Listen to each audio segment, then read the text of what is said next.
The senator from Arkansas. Right now, we are on the precipice of a constitutional crisis. We're about to step into the abyss. I want to talk for a few minutes why we're on that precipice and why we're looking into that abyss. Let me first ask a fundamental question. What is the crisis that calls for the undoing of 2 centuries of tradition? Are senators merely doing their jobs as legislators, responding to a generalized public calling for the abolition of the filibuster? Clearly not. It is not the American people at large who are demanding detonation of the nuclear option. The nuclear option is being pushed largely by the radioactive rhetoric of a small band of radicals who hold in their hands the political fortunes of the president. Constitutional scholars will tell us that the reason we have these rules in the Senate, unlimited debate, 2/3 to change the rules, the idea that 60 have to close off debate, is embodied in the spirit and rule of the Constitution. That is what the Constitution is all about, and we all know it.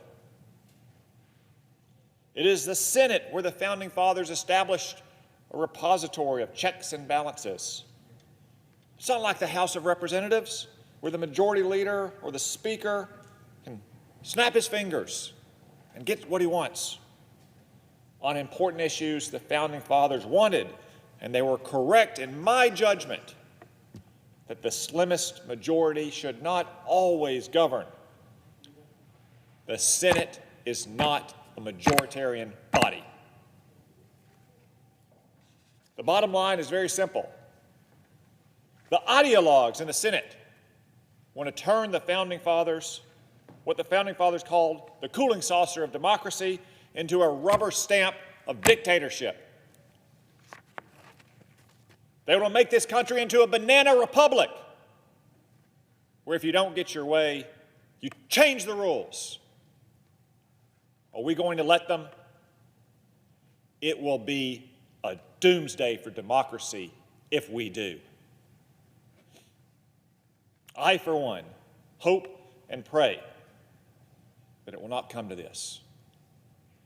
But I assure my colleagues, at least speaking for this senator, I will do everything I can to prevent the nuclear option from being invoked, not for the sake of myself or my party, but for the sake of this great republic and its traditions.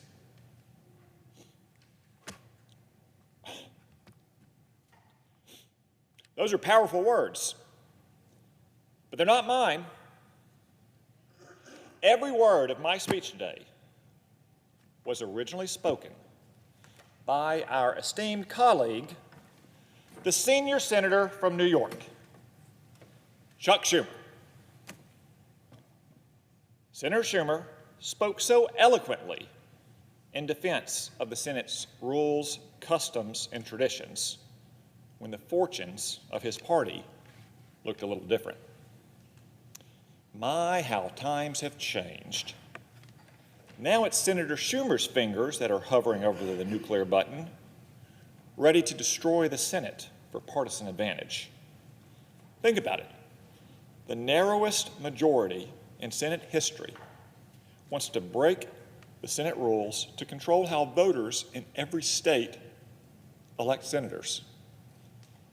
Could there be a better argument to preserve the Senate's rules, customs, and traditions?